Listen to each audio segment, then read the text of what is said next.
السلام عليكم، مساكم الله بالخير الجميع. طبعا هذا خط إنتاج مختصر تم تركيبه في ظرمة.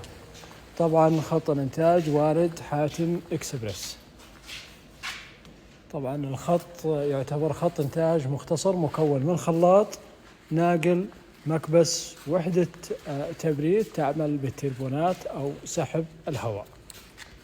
طبعا يجي مع خط الإنتاج هدية عبارة عن طرمبة شحم، كذلك مقياس الرطوبة هدية للي يعمل، كذلك قطع الغيار مجانية إضافية، كذلك يضاف مع الخط الإنتاج لوحات التحكم كاملة، وخاصة لوحة التحكم الخاصة بالجاروشة ولوحة التحكم الخاصة بالمكبس.